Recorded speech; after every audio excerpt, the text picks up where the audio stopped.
ಏನ್ರಿ ನೀವು ಶರಣಬಸಪ್ಪನ ಪುರಾಣ ಕೇಳಿದ್ರ ಮಠದಾಗ? ಕೇಳಿರಿಲ್ಲ? ಮಠದಾಗ ಶರಣಬಸಪ್ಪನ ಹಚ್ಚಿದ್ದೇವಲ್ರಿ. ಶರಣಬಸಪ್ಪನ ಪುರಾಣವನ್ನು ನೀವು ಕೇಳಿದ್ರಿ, ನೀವು ಇಡೀ ಪುರಾಣ ಕೇಳೋದು ಒಂದು ಕಡೆಗಿಂದ ಉಳಿಲಿ. ಪ್ರಾರಂಭದೊಳಗಿನ ಕವಿ ಎಷ್ಟು ಕಿಮ್ಮತ್ತಿನ ಮಾತು ಹೇಳ್ಯಾನ ತಗೊಂಡು ಕೇಳಿದ್ರೆ ನಾವೆಲ್ಲರೂ ಕೂಡ ಅರ್ಥ ಮಾಡ್ಕೊಳ್ತಕ್ಕಂಥ ಮಾತು ಹೇಳ್ಯ. ಪ್ರಾರಂಭದೊಳಗಿನ ಇನ್ನು ಪುರಾಣನ ಮುಂದೆ ಅದ. ನಿಮಗೆಲ್ಲರಿಗೂ ಕೂಡ ಗೊತ್ತದೆ, ಶರಣಬಸಪ್ಪನ ತಂದೆ ತಾಯಿ ಆಗಿರ್ತಕ್ಕಂಥವ್ರು ಆದಾಯ ಮತ್ತು ಮಡಿಯಮ್ಮ ತಿಳ್ಕೊಂಡನವಂಥ ತಂದೆ ತಾಯಿ. ಆದ್ರೆ ಹುಟ್ಟಬೇಕಾಗಿದ್ದು ಶರಣಬಸಪ್ಪ ಯಾರ ಹೊಟ್ಟೆ ಒಳಗೆ? ಭಕ್ತಿವಂತರು, ಧರ್ಮವಂತರು, ದಾನ ಧರ್ಮ ಅಂತಕ್ಕಂಥ ಸದಾವಕಾಲ ಮಾಡ್ತಾ ಇರ್ತಕ್ಕಂಥ ಆದಯ್ಯನ ಮಡಿಯಮ್ಮಳ ಹೊಟ್ಟೆ ಒಳಗೆ ಹುಟ್ಟಬೇಕಾಗಿತ್ತು ಶರಣಬಸಪ್ಪ. ಅವರ ಭಕ್ತಿ, ಅವರ ಶ್ರದ್ಧೆ, ಅವರು ಮಾಡ್ತಕ್ಕಂಥ ದಾನ ಧರ್ಮ, ಅವರು ಭಗವಂತನಲ್ಲಿ ಬೇಡ್ಕೊಳ್ತಕ್ಕಂಥ 18 ವರ್ಷಗಳ ಬೇಡ್ಕೊಂಡ್ರು ಮಡಿಯಮ್ಮಳಿಗೆ ಅಂದ ಮಕ್ಕಳಾಗಲಿಲ್ಲ. ಶರಣಬಸಪ್ಪ ನಿಜವಾಗಿ ಹುಟ್ಟಬೇಕಾಗಿದ್ದು ಮಡಿಯಮ್ಮನ ಹೊಟ್ಟೆಗೆ. ಒಂದು ವಿಷಯದ ಪಾರ್ವತಿ ಅಂತಾಳೆ ಪರಮಾತ್ಮನಿಗೆ, ಪರಮಾತ್ಮ ಎಷ್ಟು ಕಟಕದಿದೆ ನೀನು, 18 ವರ್ಷ ಆಯ್ತು, ಒಬ್ಬ ಹೆಣ್ಣು ಮಗಳು ನಿನ್ನಲ್ಲಿ ಸಂಪತ್ತು ಕೇಳಲಿಲ್ಲ, ಆಸ್ತಿ ಕೇಳಲಿಲ್ಲ, ಯಾವ ಐಶ್ವರ್ಯನೂ ಕೂಡ ಕೇಳಲಿಲ್ಲ, ಹಾಗಾಗಿ ನಿನ್ನಲ್ಲಿ ಏನು ಕೇಳಕತ್ತಾಳ? ಒಂದೇ ಒಂದು ಮಗುವಿನ ಕೇಳಕತ್ತಾಳೆ. ಅವಳ ದುಃಖ ನನಗೆ ನೋಡೋದಾಗವಲ್ದು, ಅವಳಿಗೊಂದು ಮಗುನು ಕೊಡಬೇಕಿಲ್ಲ ಹತ್ತಿಕೊಂಡಂದು ಪಾರ್ವತಿ. ಅವಳ ಕಷ್ಟ ನೋಡಿ ಪಾರ್ವತಿ ಪರಮಾತ್ಮನಿಗೆ ಅಂದಾಗ ಪರಮಾತ್ಮ ಅಂತನ ಹುಚ್ಚಿ, ನಿನ್ನ ಮಾತು ಸತ್ಯ ಇದೆ. ಅವಳು ಮಾಡ್ತಕ್ಕಂಥ ಭಕ್ತಿ, ಅವಳು ಮಾಡ್ತಕ್ಕಂಥ ಶ್ರದ್ಧೆ, ಅವಳು ನಡೆದು ಬಂದಿರ್ತಕ್ಕಂಥ ಹಾದಿ ಅಂತಕ್ಕಂಥ ನೋಡಿದ್ರೆ, ನನ್ನ ಧ್ಯಾನ ಮಾಡೋದನ್ನು ನೋಡಿದ್ರೆ ನನಗೂ ಕೂಡ ಅವಳಿಗೊಂದು ಮಗನನ್ನು ಕೊಡಬೇಕು ಅನ್ನುವಂಥ ಬಯಕೆ ಇದೆ. ಆದರೆ ಏನು ಮಾಡಲಿ, ಅವಳಿಗೆ ಈ ಜನ್ಮದೊಳಗಿಂದ ಮಕ್ಕಳ ಯೋಗ ಇಲ್ಲ ನೋಡಿ. ಸ್ವತಃ ಪರಮಾತ್ಮನೇ ಹೇಳ್ತಾನೆ, ಈ ಜನ್ಮದೊಳಗಿಂದ ಅವಳಿಗೆ ಮಕ್ಕಳ ಯೋಗ ಇಲ್ಲ. ಪಾರ್ವತಿ ಕೇಳ್ತಾಳೆ, ಯಾಕೆ ಅವಳಿಗಿಂದ ಮಕ್ಕಳ ಯೋಗ ಇಲ್ಲ ಹತ್ತುಕೊಂಡ ಕೇಳಿದ್ರ ಅವಾಗಿಂದ ಪರಮಾತ್ಮ ಹೇಳ್ತಾನೆ, ಪಾರ್ವತಿ ಯಾಕೆ ಈ ಜನ್ಮದೊಳಗೆ ಅವಳಿಗೆ ಮಕ್ಕಳ ಯೋಗ ಇಲ್ಲತ್ತಂದ್ರೆ, ಹಿಂದಿನ ಜನ್ಮದೊಳಗೆ ಒಂದು ಮಗುವಿನನ್ನು ಕೊಲೆ ಮಾಡ್ಯಾಳ ನೋಡಿ. ಹಿಂದಿನ ಜನ್ಮದೊಳಗೆ ಒಂದು ಮಗುವಿನನ್ನು ಕೊಲೆ ಮಾಡಿದಕ್ಕಾಗಿ ಈ ಜನ್ಮದೊಳಗಿಂದ ಅವಳಿಗೆ ಮಕ್ಕಳ ಯೋಗ ಇಲ್ಲ. ಇದಕ್ಕೆ ಹಣಿಬರ ಅಂತಾರ. ಇದು ಯಾರ ಕೈಯಾಗೂ ಇಲ್ಲ. ನಾವು ಹಿಂದಿನ ಜನ್ಮದೊಳಗೆ ನಾವು ಏನು ಪಾಪ ಮಾಡಿರ್ತೀವಿ, ಏನು ಕರ್ಮ ಮಾಡಿರ್ತೀವಿ, ಬ್ರಹ್ಮ ನಮ್ಮ ಹಣಿ ಮೇಲನ್ನು ಬರೆದು ಕಳಿಸ್ತಾನೆ. ಯಾವನೋ ಒಬ್ಬ ಕಾಶಿ ಒಳಗೆ ಪಂಡಿತ, ಅವ ಹಣೆ ಬರ ಓದು ಕಲೆ ಇತ್ತವನಿಗೆ. ಪಾಪ ಒಂದು ದಿವಸ ಗಂಗಾ ನದಿ ದಂಡಿ ಮೇಲಿಂದ ಹೋಗ್ತಿದ್ದ. ಅವಾಗೆಲ್ಲ ಅಲ್ಲಿ ಕಾಶಿ ಒಳಗೆ ಗಂಗಾ ನದಿಗೆ ಹೆಣಗಳು ತೇಲ್ಬಿಡ್ತಿದ್ರು ಏನ್ರಿ. ಈಗೆಲ್ಲ ಆ ಕಡೆ ಹರಿಶ್ಚಂದ್ರ ಘಾಟ್ ಹತ್ತಿಕೊಂಡಾಗಿ ಆ ಕಡೆ ಹೆಣಗಳು ಸುಡ್ಲಾಕತ್ತಾರೆ. ಈಗೆಲ್ಲ ಮೋದಿ ಬಂದ್ಬಳಕ ಅವಾಗೆಲ್ಲ ನೀರಾಗಿ ತೇಲ್ಬಿಡ್ತಿದ್ರು ಗಂಗಾ ನದಿಯಾಗ. ಒಂದು ಡೋಗಿ ನದಿ ದಂಡಿ ಮ್ಯಾಗಿಂದ ಬಿದ್ದಿತ್ತು ಏನ್ರಿ. ಒಂದು ಡೋಗಿ ನದಿ ದಂಡಿ ಮ್ಯಾಗ ಬಿದ್ದಿತ್ತು.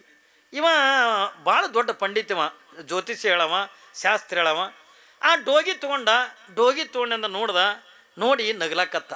ಯಾಕವ ಡೋಗಿ ಮೇಲೆ ಹಣಿ ಬರ ಏನು ಬರ್ದತ್ತ ಅನ್ನೋದನ್ನು ಓದೋದನ್ನು ಕಲ್ತಿದ್ದವ ಏನ್ರಿ. ಅವನಿಗೆ ಒಬ್ಬನಿಗೆ ಬರ್ತಿತ್ತು. ಅವ ನೋಡ್ದ ಡೋಗಿನ ಹಣಿ ಮ್ಯಾಗಿಂದ ಬರ್ದಿದ್ದು ಓದಕತ್ತ. ಇವ ಬಡತನ ಮನೆಯಾಗಿಂದ ಹುಟ್ಟಬೇಕು, ಕಷ್ಟದ ಜೀವನ ಕಳಿಬೇಕು ಏನ್ರಿ, ಸಿಕ್ಕಾಪಟ್ಟೆ ದುಡಿಬೇಕು, ರೋಗದಿಂದ ನರಳಬೇಕು, ನರಳಿಂದ ಸಾಯಬೇಕು, ಸತ್ತು ಬಳಕು ಇನ್ನ ಇವನ ಕರ್ಮ ಇನ್ನ ಹಂಗೆ ಇರ್ತದ ಅಂತದ್ದು ನೋಡ್ರಿ. ಡೋಗಿ ಮೇಲೆ ಬರ್ದಿತ್ತದ.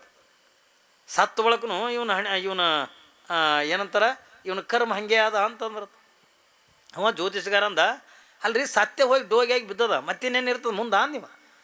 ಮುಂದೆ ಏನಿರ್ತದೆ ನೋಡ್ಬೇಕತ್ಕೊಂಡು ಅದನ್ನು ಡೋಗಿ ಒಯ್ದು ತನ್ನ ಮನ್ಯಾಗ. ಅವಾಗೆಲ್ಲ ಹಳೆ ಕಾಲದಾಗ ಗೋಡೆಗೆ ಕಪಾಟ ಇರ್ತಿದ್ವು ನೋಡ್ರಿ. ಈಗೆಲ್ಲ ಈಗ ಅಲಮಾರಿ ಬಂದಾವ, ರಾಜ ರಾಣಿ. ಅವಾಗೆಲ್ಲ ಏನು ಇದ್ದಿಲ್ಲ, ಅವಾಗ ರಾಜನೂ ಇದ್ದಿಲ್ಲ, ರಾಣಿನೂ ಇದ್ದಿಲ್ಲ ಏನ್ರಿ. ಅವೇ ನೋಡಿ ಲಗ್ನದಾಗ ಕೊಟ್ಟಿದ್ದು ಕಟ್ಟಿಗೆ ಟ್ರಂಕ ಸಂದಕ ಬಿಟ್ರೆ ಅಂದ್ರೆ ಕಪಾಟಿನ ಮಾಡ ಅದ್ರಾಗೆ ಇಟ್ಕೊಳ್ಳೋದು ನಾವು. ಪಾಪ ಏನು ಮಾಡ್ದ, ತಂದೆಂದ ಮಾಡಿನೊಳಗೆ ಅದು ಡೋಗಿ ಇಟ್ಟು ಒಂದು ಗಂಗಳದಾಗ ಇಟ್ಟು ಅದಕ್ಕೆ ಕೀಲಿ ಹಾಕದ. ಕೀಲಿ ಹಾಕಿ ಟೊಂಕಿ ಕಟ್ಕೊಂಡ ದಿನ ಬರವ. ಅಂದ್ರೆ ಇನ್ನು ಕರ್ಮ ಇನ್ನು ಏನೈತಿ, ಸತ್ತು ಬಳಕು ಇದ್ರ ಕರ್ಮ ಅದಂತೇಳಿ ಬರ್ದಿತ್ತಲ್ಲ, ಅದಕ್ಕೆ ಸತ್ತು ಬಳಕೆ ಏನಿರ್ಬೇಕತ್ತ ಅನ್ನೋದು ಅವ ದಿನ ಬರವ. ಕೀಲಿ ತೆಗವ, ಈಟೆ ನೋಡವ, ಮತ್ತೆ ಮುಚ್ಚವ. ಕಮ್ಮಿ ಹಿಂಗೆ 2 ತಿಂಗಳು ಮಾಡ್ದ. ಹೆಣ್ತಿಗೆ ಸಂಶಯ ಬತ್ತು. ಆಕೆ ಅಂದ್ಲು, ಈ ಕಪಾಟ್ನಾಗ ಏನು ಇಟ್ಟಾನ, ನನ್ನ ಗಂಡರಿ ನನ್ನ ಮುಂದೆ ಏನೂ ಮುಚ್ಚಿಟ್ಟಿಲ್ಲ, ಇದು ಯಾಕೋ ಮುಚ್ಚಿ ಇಡ್ಲಾಕತ್ತಾನ, ಏನು ಇಟ್ಟಾನ ತಗೊಂಡು ಈಗ ದೊಡ್ಡ ಸಂಶಯ. ದಿನ ಬರವ, ಈ ಇಟ್ಟೆ ತೆಗವ, ನೋಡವ, ಮುಚ್ಚವ. ಅದು ಮಗ್ಳ ಮನೆಗೆ ಒಂದು ಮುದುಕಿತ್ತು, ಆಯಿ ಅಂತು ಮನೆಗೆ ಬಂದಿತ್ತು. ಅದು ಮುದುಕಿ ಮನೆಗೆ ಬಂದಿತ್ತು. ಮುದುಕಿಗೆ ಅಂದ್ಲು, ಆಯಿ ನನ್ನ ಗಂಡ ಈ ಕಪಾಟ್ನಾಗ ಏನು ಇಟ್ಟಾನು ಏನಿಲ್ಲೋ, ನನಗೆ ಒಟ್ಟು ಏನು ಹೇಳಲಾಗ್ಯಾನ, ತಾನೇ ಈಟೆ ತೆಗಿತಾನ, ನೋಡ್ತಾನ, ಮುಸ್ತಾನ, ಇದಕ್ಕೆ ಹ್ಯಾಂಗೆ ಮಾಡ್ಬೇಕಾ ಅಜ್ಜಿ ಎತ್ತುಕೊಳೋದು. ಅವಾಗ ಆಕೆ ಒಂದು ಐದು ತಂಗಿ ಹಂಗೆ ಸಂಶಯ ಬಂದ್ರೆ ಹಾಗೆ ಕುಂದ್ರಬಾರ್ದೇವ, ಅದನ್ನು ತೆಗೆದು ನೋಡಬೇಕು ಅನ್ಲಿಕ್ಕೆ. ಮುದುಕಿ ಕುಂದ್ರಬೇಕಿಲ್ಲ. ಮುದುಕಿಯರು ಬೆಂಕಿ ಹಚ್ಚು ಅವೇ ಆರಿಸವು ಅವೇ. ಇರ್ಲಾರ ಜಗಳ ಅವ್ರಿಗೆ ಬೇಕು ಮುದುಕಿಯರಿಗೆ. ಪಾಪ ಐ ತಂಗಿ ಸಂಶಯ ಬಂದ ಒಳಗೆ ತೆಗೆದು ನೋಡ್ಬೇಕ್ಯವ್ವ ಅಂದು. ಕೀಲಿ ಇಲ್ಲಲ್ಲ ಅಂದು. ನಾ ತರ್ತೀನಿ ತಡೆಯೋದು ಈಸ್ ಕೀಲಿ ಹಿಡ್ಕೊಂಡು ಬಂದು ಮುದುಕಿ ಎಲ್ಲಿ ಇಟ್ಟಿತ್ತಾನ. ಇದ್ರಾಗ ಯಾವಾದ್ರೆ ಹತ್ತದ ನೋಡತ್ತೆ ಕೊಡಂದು ಯಾವಾಗಂದ ಕೊಟ್ಲು ಚಾವಿಗಳು ಹಿಂಗೆ ಒಂದೊಂದೊಂದು ತೆಗೆದು ನೋಡಿದ್ರೆ ಒಂದು ಚಾವಿ ಹತ್ತೆ. ಯಾವಾಗಿಂದ ಹತ್ತು ಹಿಂಗೆ ಕಪಾಟ ತೆಗೆದು ನೋಡಿ ಡೋಗಿ ನೋಡಿ ಯಾವತ್ತುಕೊಂಡು ಚೀರ್ಲಿಕ್ಕೆ ಏನದು ಹತ್ತಂಗೆ ಅಂದ್ಲು. ಇದ್ರಾಗ ಏನು ರೊಕ್ಕಿಲ್ಲ ರೂಪಾಯಿ ಎಲ್ಲ ಡೋಗಿ ಇಟ್ಟಾನ. ಯಾರ್ದಿದ್ದಿರ್ಬೇಕದು ಡೋಗಿ? ಇದು ಮುದುಕಿ ಸುಮ್ಮ ಕುಂದಿರ್ಬೇಕಿಲ್ಲ. ಅಯ್ಯೋ ಅದೇನು ಕೇಳ್ತೇವ ಅದ್ರದ್ದು ದೊಡ್ಡ ರಾಮಾಯಣ ಅದ ಅನ್ಲಿಕ್ಕೆ. ಏನು ರೀ ಸುಮ್ಮನೆ ಇದಕ್ಕೇನು ಗೊತ್ತಿಲ್ಲ ಪಾತಿಲ್ಲ, ಏನೂ ಗೊತ್ತಿಲ್ಲ. ಆಕೆ ಏನಂತ ಐ ತಂಗಿ ಅದ್ರ ದೊಡ್ಡ ರಾಮಾಯಣ ಅದೇವ ಅದು ಏನು ಕೇಳ್ತೀನಿ ನನ್ನ ಬಾಯಲ್ಲಿ ಹೆಂಗೆ ಹೇಳ್ತಂಗೆ ಅಂತ ಅಳ್ಳಕತ್ಲು. ಅಂದ್ಕೊಂಡು ಅಂಥದ್ದು ಏನದ ನನಗೆ ಹೇಳು ಮತ್ತು ನಾನು ತಿಳ್ಕೊತೀನಿ. ಬ್ಯಾಡವ ನೀ ತಿಳ್ಕೊಂಡು ಏನು ಮಾಡಿ ಇಲ್ಲಿ ಹೇಳು. ಅದು ಮುದುಕಿದ್ರೆ ಬ್ಯಾಡ ತಂಗಿ ಬ್ಯಾಡವ ದೊಡ್ಡ ಅನಾಹುತ ಹಾಕೋದು. ಇರ್ಲಿ ಹೇಳು ಅಂದ ಕೂಡ ಇದು ಮುದುಕಿ ಸುಟ್ಟಿ ಮಾಡ್ತು ನೋಡ್ರಿ. ತಂಗಿ ನಿನ್ನ ಲಗ್ನಕ್ಕಿಂತ ಮೊದಲಿಕ್ಕಿನ ಪ್ರೀತಿ ಮಾಡ್ತಿದ್ನ ಚಲೋ ಮಾಡ್ತು ನೋಡ್ರಿ ಮುದುಕಿ. ಸುಮ್ಮನೆ ಅದು ಯಾರು ಡೋಗಿನೋ ಏನು ಸುದ್ದಿ. ಇದು ಮುದುಕಿ ಹೇಳಕತ್ತು. ನಿನಕ ಮೊದಲಕ್ಕಿನ ಪ್ರೀತಿ ಮಾಡ್ತಿದ್ದ, ಆಕಿ ಸತ್ತಳು, ಆಕಿನ ಸವಿ ನೆನಪಿಗಾಗಿ ಆಕಿನ ಡೋಗಿ ತಂದಿಟ್ಟಾನ ಅಂದ್ಲು. ಈಕಿ ಅಂದ್ಲು ಇನ್ನು ನೆಗಣಿದಾರಂದ್ರೆ ಏನ್ರಿ ತಾಳ್ತೀರಿ ನೀವು ಹೆಣ್ಮಕ್ಳು? ಇನ್ನು ನಾದನದೇರದು ಏನ್ರಿ ತಾಳಬೋದು ಸೌತಿ ಅಂದಾಗ ಕೇಳಿರಿ. ಅದಕ್ಕೆ ಅಂತೀನಿ ಇತ್ತಿತ್ಲ ನಾ ಮಾಡಿದ ರೊಟ್ಟಿ ರುಚಿ ಹತ್ತಂಗಿಲ್ಲ, ನಾ ಮಾಡಿದ ಪಲ್ಯ ರುಚಿ ಹತ್ತಂಗಿಲ್ಲ. ಆಕೆ ಹ್ಯಾಂಗಿರ್ತಾಳೆ ಈ ಮನ್ಯಾಗ ನೋಡ್ತೀನಿ ತೊಗೊಂಡು ಅದು ಡೋಗಿ ತೊಗೊಂಡೋಗಿ ಒಳ್ಳಾಗ ಹಾಕಿ ಕೊಟ್ಟುದಳು ಆಯ್ತು ರೀ. ಕುಟ್ಟಿ ಅದು ಡೋಗಿ ಆಡಿ ಜಲ್ದಿ ಒಡೆಯಂಗಿಲ್ಲ ರೀ. ಅದಕ್ಕೆ ಸಣ್ಣಗೆ ಕುಟ್ಟಿ ಹಿಟ್ಟು ಸೋಸು ಚಾಳ್ನಿ ಅಂತೀರೇನು ಜಲ್ಲುಡಿ ಅಂತೀರಿ. ಚಾಳ್ನಿ ತೊಗೊಂಡು ಸೋಸಿ ಹಿಟ್ಟಂದ ಗಂಗಾಳದಾಗ ಇಟ್ಟು ಒಳಗಿಟ್ಟು ಕೀಲಿ ಹಾಕಲು. ಕೀಲಿ ಹಾಕಿ ಪಾಪ ದಿನ ಸಂಜೆ ಕಡೆ ಜ್ಯೋತಿಷಿ ಹೇಳಂದು ಮಂದಿ ಜ್ಯೋತಿಷಿ ಹೇಳಿ ಮನೆಗೆ ಬರ್ತಿದ್ದ. ಮನೆಗೆ ಬರೆದ್ರಾಗ ಈಕೆ ಕಾಲಿಗೆ ನೀರು ಕುಡ್ತಿದ್ಲು. ಈಕೆ ಅಲ್ಲೇ ಕೂತೀವಿ ಬಂದಿದ್ದು ನೋಡಿನೂ ಆಕೆ ಹೇಳಲಿಲ್ಲ. ಅಲ್ಲ ಕಾಲಿಗೆ ನೋಡ್ಕೊ ಅಲ್ಲಿ ಅದಾಳಲ್ಲ ಕಪಾಟ್ನಾಗ. ಚಲೋ ಆಯ್ತು ನೋಡಿ ಮನ್ಯಾಗ ಬೆಂಕಿ. ಅಲ್ಲಿ ಅದಾಳಲ್ಲ ಕಪಾಟ್ನಾಗ. ಇವ ಅಂತ ಯಾರು ಕಪಾಟ್ನಾಗ ಆತಿವ ಇಟ್ಟಿದ್ದು ನನಗೆ ಹೇಳಾರ್ದಂಗೆ ಇಟ್ಟಿದ್ಯಲ್ಲ ಅಲ್ಲಿ ಅದಾಳ ಆಕೆ ತರ್ತಾಳೆ ನಿನ್ನ ಕಾಲಿಗೆ ನೀರು. ಇವ ಅಂದ ಇದು ಏನು ಆಗ್ಯದ ಅಂದವ. ಯಾವಾಗೆಂದ ಬಂದು ಕೀಲಿ ತೆಗೆದು ನೋಡ್ತಾನ ಹಿಟ್ಟಾಗ್ಯದ. ಇದಕ್ಕೆ ಏನು ಮಾಡಿದ್ವಿ ಅಂದ. ಸೌತಿ ಅಂದ್ರೆ ಹ್ಯಾಂಗೆ ತಾಳ್ನ ಅದನ್ನು ಒಳ್ಳಗೆ ಹಾಕಿ ಕುಟ್ಟಿ ಪುಡಿ ಮಾಡಿ ಇಟ್ಟೀನಿ ಅಲ್ಲೂ. ಅವ ಅಂದ ಬಡತನ ಮನ್ಯಾಗ ಹುಟ್ಟಬೇಕು, ಕಷ್ಟದ ಜೀವನ ಕಳಿಬೇಕು, ದುಡಿಬೇಕು, ಏನ್ರಿ ರೋಗದಿಂದ ನರಳಿ ಸಾಯಬೇಕು. ಸತ್ರು ಏನಾಯ್ತು ಕರ್ಮದತ್ತು ನನ್ನ ಹೆಂಡತಿ ಕೈಯಾಗ ಕುಟ್ಟಿಸ್ಬಿಡು ಪುಡಿ ಆಗೋದು ಬರ್ತದೆ. ಅದ್ರ ಕೈಯಾಗ ಹೆಂಗೆ ಮಾಡ್ತೀರಿ? ಯಾಕ್ರಿ ಅವ ಇನ್ನೊಬ್ರದೇ ಒಟ್ಟನೆ ಇವತ್ತು ಅಲ್ಲಿ ಮಡದಾಗಿಂದ ಪುರಾಣ ಇದ್ದರು ಕೂಡ ಪಾಪ 10-15 ದಿನಗಟ್ಟಲೆ ಅವನೇ ಬಡ್ದಾಡ್ದ. ಏನ್ರಿ ಯಾರು ಏನಂದ್ರು ಏನು ಆಡಿದ್ರು ಏನಕ್ಕಿರ್ಲಕ್ಕ ಎಲ್ಲರೂ ಅಂತಿದ್ರು. ನಮ್ಮ ಸಿರ್ಸಾಡ್ ಅಪ್ಪರು ಸೋಮು ಯಾರು ಏನಕ್ಕೆ ಅನ್ನಲಿಕ್ಕೆ ಒಟ್ಟು ಏನೂ ಅನ್ಬೇಡ ಏನ್ರಿ ಹ್ಯಾಂಗೆ ಕಿರಕ್ಕೆ ಒಟ್ಟಿದ ಕಾರ್ಯಕ್ರಮ ಮಾಡೋಣತ್ತನವ್ರು. ಪಾಪ ಎಲ್ಲ ಥರದ್ದು ನಿಂತು ದುಡಿಯಾವ ಎಲ್ಲನೂ ಮಾಡಾವ ನೋಡ್ರಿ. ಸಮಾಜಕ್ಕಾಗಿ ಅಂದ ಯಾವ ದುಡಿತಾನಲ್ಲ ಅವಂದೇ ಹೆಸರಿಂದ ಬರ್ತದೆ ಏನ್ರಿ. ನಾವು ಸ್ವಂತಕ್ಕಿಂದ ದುಡ್ದಿವಿ ಎತ್ತಿಕೊಂಡು ನಮ್ಮ ಹೆಸರು ಬರೋಂಗಿಲ್ಲ. ಭಾಳದ್ರಂದ ನಮ್ಮ ಮನೆಗೆ ನಮ್ಮ ಮಕ್ಕಳು ನೆನೆಸ್ಯಾರು, ಭಾಳ ನನ್ನ ಹೆಂಡತಿ ನೆನೆಸ್ಯಾಳು, ನನ್ನ ಗಂಡ ನೆನೆಸ್ಯಾನು. ಆದರೆ ಇಡೀ ಸಮಾಜ ನೆನೆಸ್ಬೇಕಾಗಿತ್ತು ಎತ್ತಿಕೊಂಡಂದ್ರೆ ಜೇನು ಹುಳದಂಗೆ ತಾನು ಕಷ್ಟಪಟ್ಟು ಇನ್ನೊಬ್ಬರ ಜೀವನಕ್ಕಿಂದ ಆಗ್ತೀವಿ ಎತ್ತಿಕೊಂಡಂದಾಗ ಮಾತ್ರ ನಾವು ಸಮಾಜಕ್ಕಾಗಿ ಅಂತ ದುಡ್ದಂಗೆ ಹಾಕದೆ ಸಾಯುವರೆಗೂ ಕೂಡ ನಮ್ಮ ಹೆಸರು ಇರ್ತದೆ, ಸತ್ತು ಬಳಕೂ ಕೂಡ ನಮ್ಮ ಕೀರ್ತಿ ಉಳಿತದೆ. ಇವತ್ತು ಗುಡ್ಡಾಪುರ ದಾನಮ್ಮ ಆಗಿದ್ದು ಯಾವಾಗ ಏನ್ರಿ 900 ವರ್ಷ ಆಯಿತು. ಕಲ್ಪನೆ ಇರಲಿ ಮಗ. ಗುಡ್ಡಾಪುರ ದಾನಮ್ಮನ ಇವತ್ತು ಪುರಾಣ ಹಚ್ಚಲಕತ್ತೀವಿ. ಆಕಿನ ಚರಿತ್ರೆನ ಹೇಳಕ್ಕೆ ಬಂದೀನಿ, ಆಕಿನ ಚರಿತ್ರೆ ನೀವು ಕೇಳಕ್ಕೆ ಬಂದಿರಿ. ಏನು ಇನ್ನೂ ನಿನ್ನೆ ಮೊನ್ನೆ ಆಗ್ಯದ ನನಗೆ ಆಗ್ಯದ. 900 ವರ್ಷ ಆಯ್ತು ಇವತ್ತು ಗುಡ್ಡಾಪುರ ದಾನಮ್ಮ ಏನ್ರಿ. ಅವಳಂದ ಜೀವಂತ ಸಮಾಧಿ ತೊಗೊಂಡು ಏನ್ರಿ 900 ವರ್ಷ ಆದರೂ ಕೂಡ ಇವತ್ತಿನ ತನ್ನ ಆಕಿನ ಕೀರ್ತಿ ನಾವು ಬೆಳೆಸ್ತೀವಿ ತಗೊಂಡ್ರಿ. ಅದಕ್ಕೆ ಜೇನು ಹುಳದ ಜೀವನ ಕಳೆದಿರ್ತಕ್ಕಂಥವ್ರೆ ಶರಣರು. ಇವತ್ತು ರೆಬ್ಬಮ್ಮ ತಾಯಿ ಒಂದು ಗುಡಿ ಕಟ್ಟಿರಿ, ಅವಳು ಕುಣದಾಕಿ ಇಲ್ಲಿ ಸಮಾಧಿ ಆಗಿ ಅಂದ್ರೆ 8 ವರ್ಷ ಆಯ್ತು ಅಂದ್ರಿ. 900 ವರ್ಷ ಆಯಿತು ಏನ್ರಿ. 900 ವರ್ಷದಿಂದ ಅವಳು ಮಾಡಿರ್ತಕ್ಕಂಥ ಕಾರ್ಯ, ಅವ್ರು ಮಾಡಿರ್ತಕ್ಕಂಥ ಸಮಾಜ ಸೇವೆ, ಮನುಷ್ಯ ಕುಲಕ್ಕಂದ ಮಾಡಿರ್ತಕ್ಕಂಥದ್ದು ಏನು ಐತಿಲ್ಲ ಅದು ಎಲ್ಲವೂ ಕೂಡ ಅರಿವಿನೊಳಗೆ ಇಟ್ಕೊಂಡು ಇವತ್ತು ಅವ್ರು ಜಗತ್ತಿಗಂದ ದೇವರಾದರು. 900 ವರ್ಷ ಆದ್ರೂ ನೀವು ರೆಬ್ಬಮ್ಮ ತಾಯಿ ಅಂತೀರಿ. ಇಂಥ ದೊಡ್ಡ ಗುಡಿ ಕಟ್ಟಿರಿ. ನಮ್ಮಲ್ಲಿ ಎಷ್ಟು ಮಂದಿ ಸತ್ತಿಲ್ಲ? ನಾನು ನಿಮಗಂದ ಕೇಳ್ತೀನಿ, 8 ಮಂದಿ ಸತ್ತಿಲ್ಲ ರೀ? ಎಷ್ಟು ಮಂದಿ ಹುಟ್ಟಿಲ್ಲ? ಹುಟ್ಟಿದವ್ರದ್ದು ಎಲ್ಲರದ್ದು ಕೂಡ ಎಂತೀವಿ ನೀವು ಏನು ಈಗ ಬರ್ತ್ಡೇ ಮಾಡ್ಲಕತ್ತೀರಿ ಬಿಡ್ರಿ ಏನ್ರಿ. ನಾವು ಯಾರ್ದು ತೀರ್ಕೊಂಡವ್ರದ್ದು ಎಲ್ಲರೂ ಕೂಡ ಪುಣ್ಯತಿಥಿ ಮಾಡೋಂಗಿಲ್ಲ, ನಮ್ಮೂ ಮಾಡೋದು ಬೇರೆ. ಈಗ ರೆಬ್ಬಮ್ಮ ತಾಯಿ ಜಾತ್ರೆ ಮಾಡಕತ್ತಿರಲ್ಲ ಏನ್ರಿ. 18 ದಿವಸಗಟ್ಟಲೆ ಪುರಾಣ ಹಚ್ಚಿ ದೊಡ್ಡ ಸ್ವಾಮಿಗಳನ್ನ ಕರೆಸಿ, ಮಹಾತ್ಮರನ್ನ ಕರೆಸಿ ಇಷ್ಟೆಲ್ಲ ಯಾಕೆ ಮಾಡಕತ್ತೀರಿ ಎತ್ತುಕೊಂಡೆ ಕೇಳಿದ್ರೆ ಇವ್ರು ಮೊದಲ ಇದನ್ನು ಇದೇ ಕಾರ್ಯ ಮಾಡಿ ಹೋಗಿರ್ತಕ್ಕಂಥವ್ರು ಅದರ ಎತ್ತುಕೊಂಡು ನೀವು ಮಾಡಿರಿ. ಈಗ ನಿಮ್ಮ ಹೆಂಗೆ ಮಾಡ್ತಾವ್ರಿ, ನಿಮ್ಮ ಪುಣ್ಯತಿಥಿ ಹೆಂಗೆ ಮಾಡ್ತಾರೆ, ಅದೇ ಒಂದು ಬ್ಲ್ಯಾಕ್ ಆ್ಯಂಡ್ ವೈಟ್ ಫೋಟೋ ಇರ್ತಾವೆ ಏನು ರೀ, ಅದ್ರ ಮುಂದೆ 2 ಬಾಳಿಕೆ ಇಟ್ಟು 2 ಊದಿನ ಕಡೆ ಚುಚ್ಚಿ ಮತ್ತು ಅವು ಬಾಳಿಕೆಯನ್ನು ಮಂದಿ ತಿಲ್ಲಕ್ಕೆ ಬರಲಾರ್ದಂಗೆ ಬೆಳಗಾನ ಕೂತಿದ್ರ ಮುಂದೆ ಕೂತು ಇಸ್ಪೆಟ್ಟು ಬಡದ್ರತ್ತ ನಮ್ಮ ಪುಣ್ಯತಿಥಿ ಮುಗೀತು. ಮತ್ತು ಮುಂದುವರಿಸಿ ನಮ್ಮ ಫೋಟೋ ಹೊರಗೆ. ಇವು ನಮ್ಮವೆಲ್ಲ ಜೀವನ.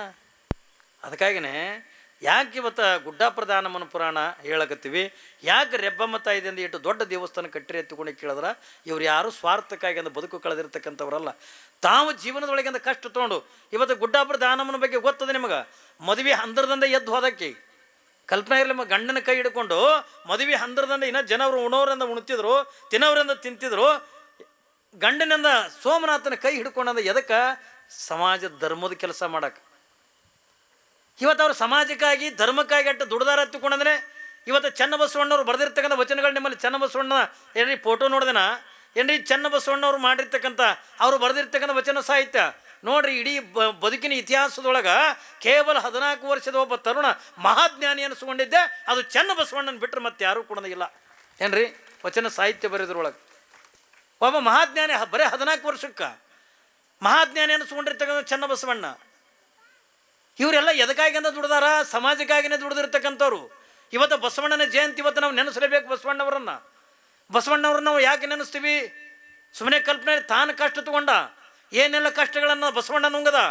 ಇದು ಏನ್ರಿ, ಆ ಜಾತಿ ಈ ಜಾತಿ ಯಾವುದು ಕೂಡ ಬೇರೆ ಅಲ್ಲಪ್ಪ, ನಾವೆಲ್ಲರೂ ಕೂಡ ಒಂದೇ ಮಕ್ಕಳು ಹತ್ತಿಕೊಂಡನ್ನುವಂಥದನ್ನು ಅದನ್ನು ಒಂದು ಗೂಡಿಸೋಕ್ಕಿಂತ ಬಸವಣ್ಣ ಪಟ್ಟಿರ್ತಕ್ಕಂಥ ಕಷ್ಟ ಇಟ್ಟು ಅಂದ್ರೆ ಅಂದಿನಿಂದ ಇವತ್ತಿನ ನೆನೆಸ್ತೀವಿ ನಾವು.